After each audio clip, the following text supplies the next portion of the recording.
Dear students, मैं doctor Monika Dungarwal आज जिस विषय पर चर्चा करने जा रही हूँ वह है दूध के उत्पाद। दूध हमारे भोजन का एक अभिन्न अंग है। दूध जितना हमारे भोजन में महत्वपूर्ण है, उतना ही दूध के उत्पाद भी हमारे भोजन में एक महत्व रखते हैं। दूध के उत्पादों का प्रयोग विभिन्न व्यंजनों में आदिकाल से किया जा रहा है। दूध के उत्पाद के अंतर्गत दही, मक्खन, घी, बटर, छाछ, चीज, पनीर, मावा आदि आते हैं। दही हमारे भोजन का एक अभिन्न अंग होता है। यह कई सारे रूपों में प्रयोग में लाया जाता है। छाछ भोजन के बाद का अभिन्न अंग होता है, जिसे कि हम मसाला व नमक डाल के प्रयोग करते हैं और यह पाचनशीलता में भी मदद करता है। इसी तरीके से बटर और घी हमारे भोजन में स्वाद और सुगंध बढ़ाने का कार्य करते हैं।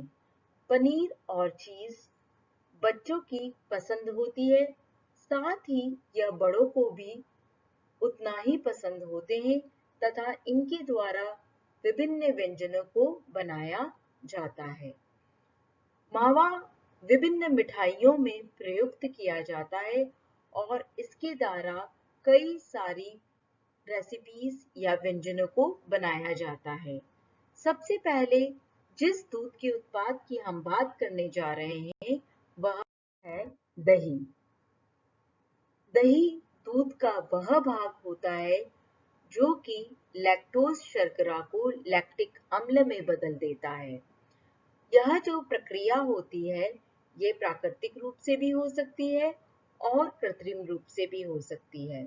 अगर दूध दही में प्राकृतिक रूप से कन्वर्ट हो गया है या परिवर्तित हो गया है, तो यह एक सामान्य क्रिया नहीं होती है और ऐसा दही खाने योग्य नहीं होता है, क्योंकि यह उसके स्वाद को नष्ट कर देता है और पसंद नहीं किया जाता है। जब कभी भी गर्मी के मौसम में आप दूध बाहर रखकर या हम ये कह दें रूम टेम्परेचर पे भूल जाते हैं, तो ऐसा दूध खराब हो जाता है और प्रयोग में नहीं लाया जाता है। पर इसी दूध से जब दही कृत्रिम रूप से बनाया जाता है, तो वह दही स्वादिष्ट हो जाता है और सुपाच्य हो जाता है। कृत्रिम रूप से दूध को दही में परिवर्तित करने के लिए सबसे पहले दूध को हम गर्म करते हैं। जब दूध गर्म हो जाता है, तब उसे वापस से ठंडा किया जाता है जब तक कि उसका तापमान 39 से 44 डिग्री सेंटीग्रेड के मध्य नहीं आ जाए। इसे हम थर्मामीटर से भी चेक कर सकते हैं, नहीं तो सिंपल सा एक तरीका होता है जिसमें दूध आपने गर्म किया है, उस बर्तन को जब आप टच करते हैं तो वो स्लाइटली सा गर्म फील होता है।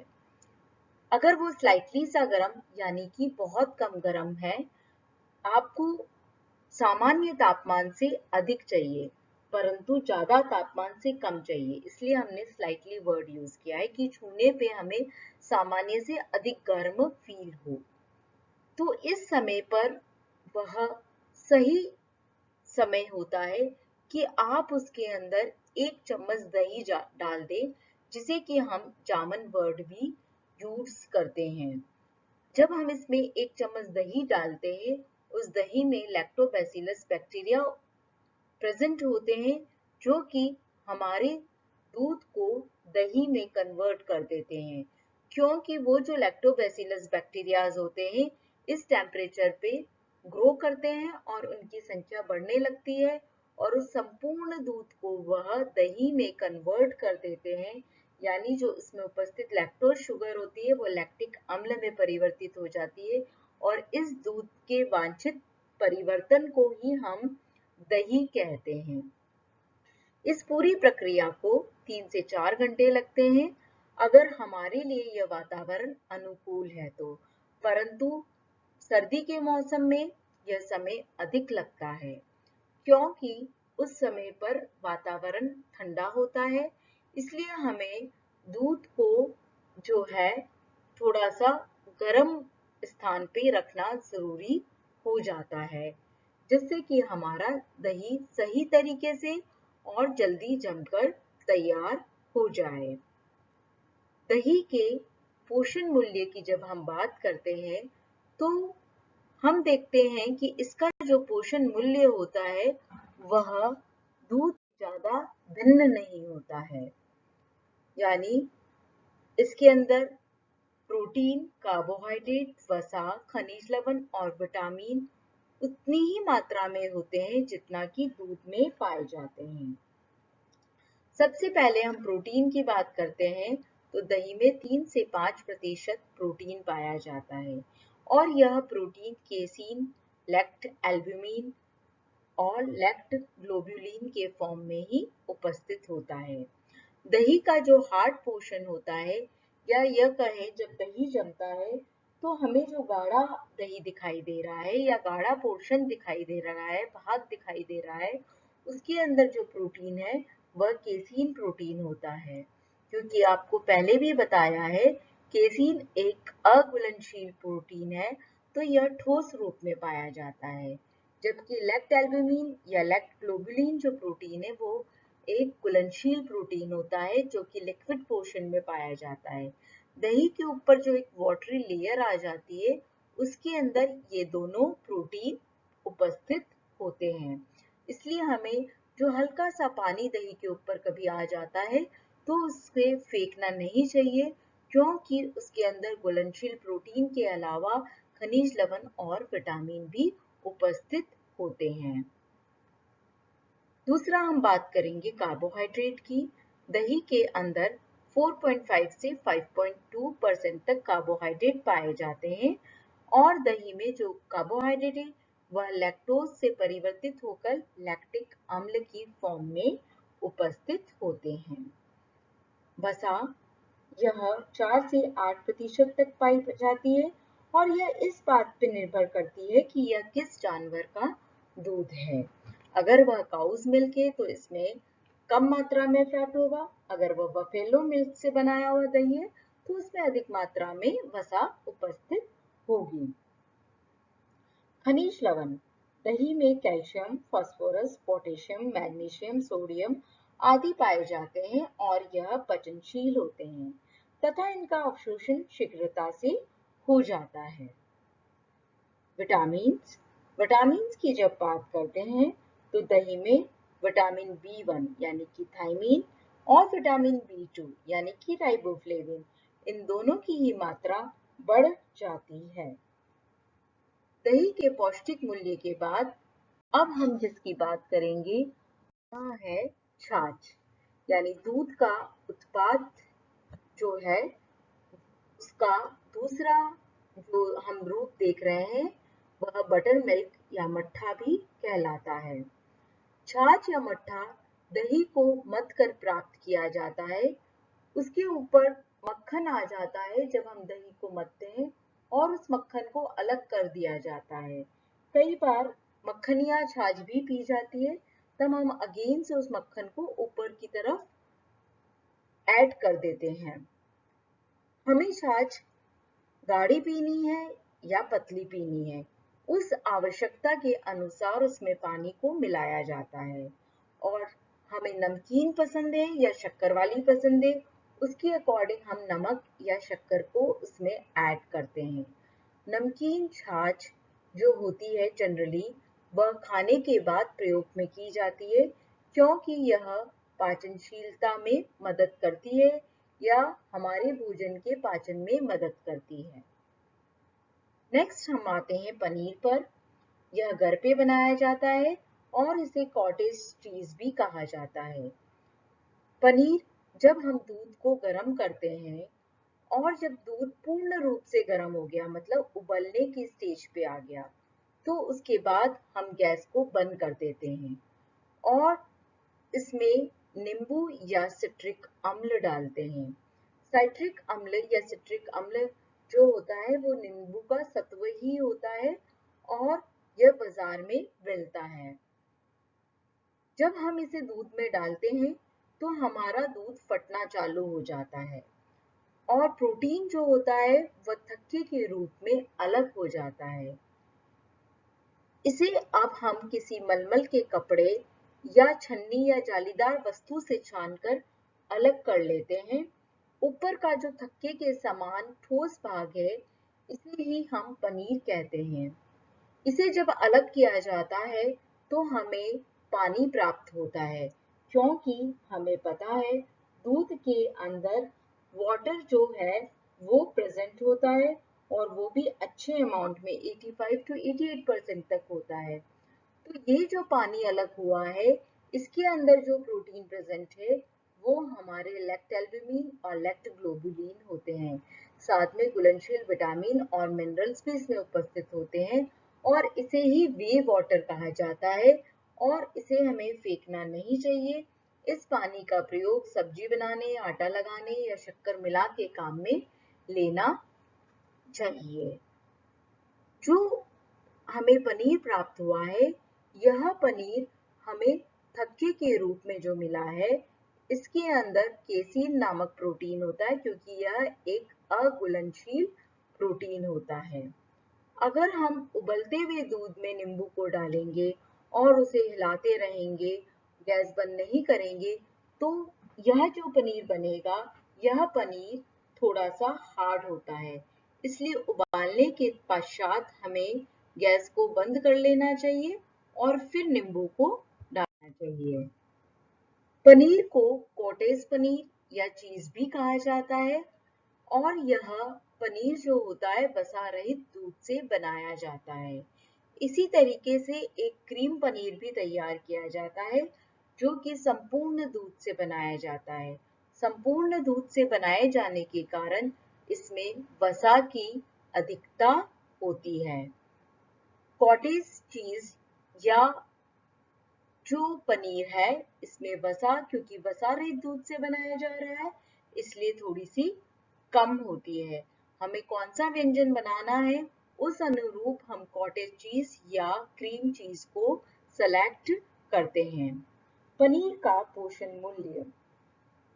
जब हम पनीर के पोषण मूल्य की बात करते हैं, तो हम देखते हैं इसमें प्रोटीन की मात्रा दूध व दही से ज्यादा होती है, क्योंकि हमने इसका सांद्र रूप ले लिया है। इस कारण से करीब इसमें 13 से 18% तक प्रोटीन होता है।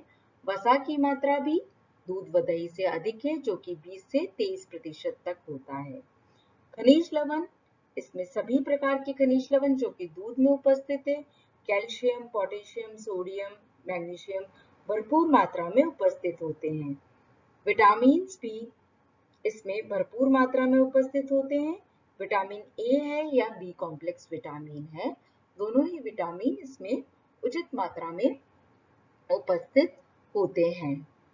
पनीर में प्रोटीन और वसा की मात्रा कितनी होगी, यह किस जानवर के दूध से बनाया गया है उस पे डिपेंड करती है। फोर्थ है चीज।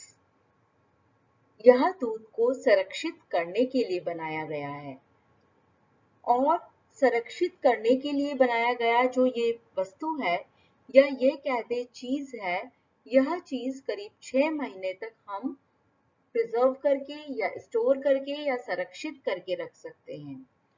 पनीर और चीज में मेन डिफरेंस यही है कि पनीर हमें 1-2 दिन में ही काम में लेना पड़ता है, जबकि चीज हम संरक्षित करके रख सकते हैं। चीज जो होता है ये दूध के अम्लीकरण से प्राप्त होता है, जबकि पनीर जो होता है कडलिंग प्रोसेस से प्राप्त किया जाता है। दूध में अम्लीकरण की क्रिया से इसको जमाया जाता है। दूध में से पानी को छानकर या मथ कर निकाल दिया जाता है व जमाए हुए भाग में नमक मिलाया जाता है। उसके बाद इसको सांचे में डालकर दबा दिया जाता है और उसके बाद जो हमें रूप प्राप्त हो रहा है, इसे ही चीज कहा जाता है। चीज की काफी सारी वैरायटीज कह दें हम बाजार में उपलब्ध है। डिफरेंट रेसिपीज में, व्यंजनों में इस डिफरेंट प्रकार की चीज का प्रयोग किया जाता है। वैरायटीज के अलावा भी इसके कई सारे रूप, जैसे कि आपका जो चीज है वो स्लाइस फॉर्म में होगा, क्यूब फॉर्म में होगा, स्प्रेड फॉर्म में होगा, अलग अलग रूपों में भी इसको तैयार किया गया है। वैरायटी से मतलब होता है जैसे मोज़रेला चीज है आपका, कि आपका कोई और तरीके का चीज है। चीज में प्रोटीन और वसा की मात्रा पनीर के कंपैरिजन में बहुत अधिक पाई जाती है, इसलिए हार्ट पेशेंट और मोटे व्यक्तियों को इसको कम प्रयोग में लाना चाहिए। पौष्टिक मूल्य जब हम चीज का देखते हैं तो इसमें प्रोटीन करीब 24%, वसा 25% उपस्थित होती है। खनिज लवण और विटामिन सभी अच्छी मात्रा में इसमें पाए जाते हैं। फिफ्थ दूध का उत्पाद है क्रीम।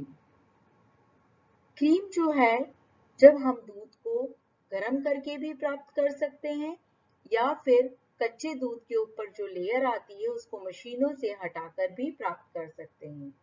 जब दूध को गर्म किया जाता है और उसे 1-2 घंटे के लिए छोड़ दिया जाता है तो उसके ऊपर एक मलाई की लेयर आ जाती है और यही तरीका होता है घर में क्रीम को बनाने का।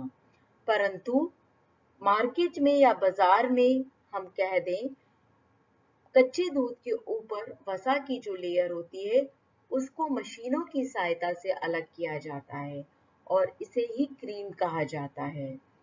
क्रीम जो है यह गाढ़ी होती है, इसमें विटामिन ए की प्रचुरता पाई जाती है, कुछ मात्रा में इसमें प्रोटीन व खनिज लवण भी उपस्थित होते हैं। क्रीम में शर्करा यानी कार्बोहाइड्रेट भी होती है और इसी कारण से क्रीम खाने में मीठी लगती है, क्योंकि हमने पहले देखा है कि कार्बोहाइड्रेट थोड़ा सा स्वीट होता है जो कि मीठापन देने का कार्य करता है। क्रीम कई रूपों में बाजार में आती है, जैसे आप अमूल की क्रीम सिंपल वाली लाते हैं, वो एक हल्की क्रीम होती है जिसमें कि 15 से 20% तक वसा पाई जाती है और इस क्रीम को हम फ्रूट क्रीम या कई सारी सब्जियां बनाने के काम में लाते हैं। जैसे कि आप मलाई कोफ्ता बनाते हैं उसमें इसको प्रयोग किया जाता है, या पनीर बना रहे हैं सब्जी में तो उसमें इसको यूज किया जाता है। दूसरी होती है साधारण गाढ़ी क्रीम जिसमें कि करीब 35% तक फैट पाई जाती है और इस क्रीम का प्रयोग बेकरी में स्पेशली केक में किया जाता है। केक की आइसिंग में इस तरह की क्रीम का प्रयोग करते हैं। तीसरी होती है और अधिक गाढ़ी क्रीम या जिसे थिक क्रीम या हैवी क्रीम कहा जाता है। ये जो होती है इसमें थोड़ा सा परसेंटेज ऑफ फैट और ज्यादा होता है और इसको फेंटना नहीं पड़ता है, होमोजेनाइज्ड क्रीम होती है और इसको विभिन्न व्यंजनों के बनाने के काम में लिया जाता है। इसे कल्चर्ड क्रीम भी कहा जाता है। मक्खन। दही या क्रीम को मथ कर उसका वसा वाला भाग अलग किया जाता है और उसे ही मक्खन कहा जाता है। मक्खन से ही घी को निकाला जाता है।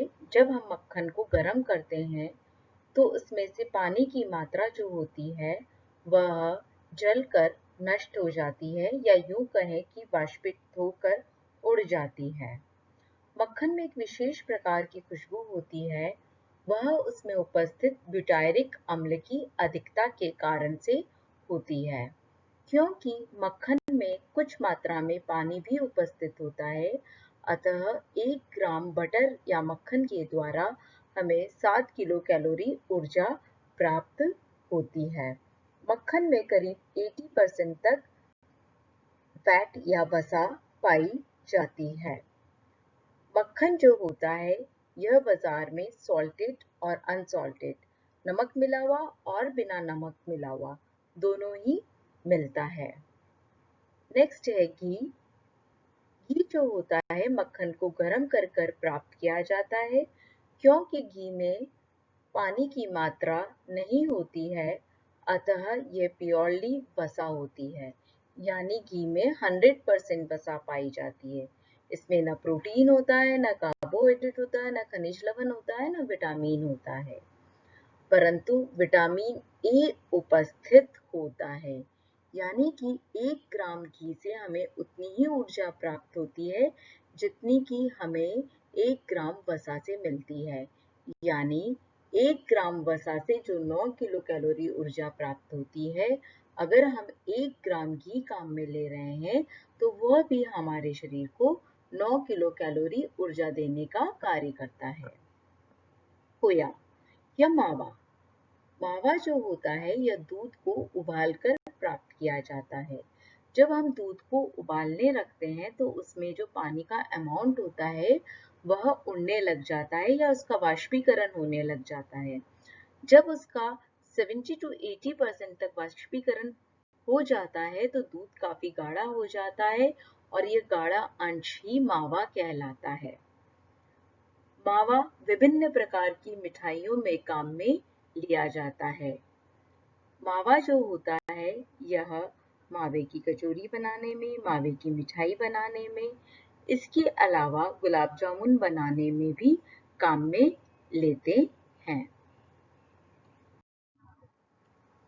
एक चीज और होती है दूध के उत्पाद में, जिसे कि योगर्ट कहा जाता है। यह योगर्ट संपूर्ण दूध या वसा रहित दूध दोनों के द्वारा बनाया जाता है। दूध को 82 से 85 डिग्री सेंटीग्रेड तापमान पर कुछ देर तक उबाला जाता है। इसके पश्चात समांगीकरण की क्रिया की जाती है और इसे ठंडा होने के लिए रख दिया जाता है। समांगीकरण का मतलब होता है कि फैट को छोटे छोटे छोटे टुकड़ों में तोड़ना। इस प्रक्रिया के बाद इसमें जीवाणु का प्रयोग किया जाता है। जैसे कि हमने दही जमाने के लिए दूध में थोड़ा सा 1 चम्मच दही डाला था, तो कुछ बैक्टीरिया को इसमें डाला जाता है, जिससे कुछ घंटे के बाद ये दही की तरह जम जाता है और इसे योगर्ट कहा जाता है। ये स्वाद में खट्टा मीठा होता है और इसका पोषण मूल्य भी दूध के समान होता है। इसके साथ ही हमारा आज का यह विषय समाप्त होता है।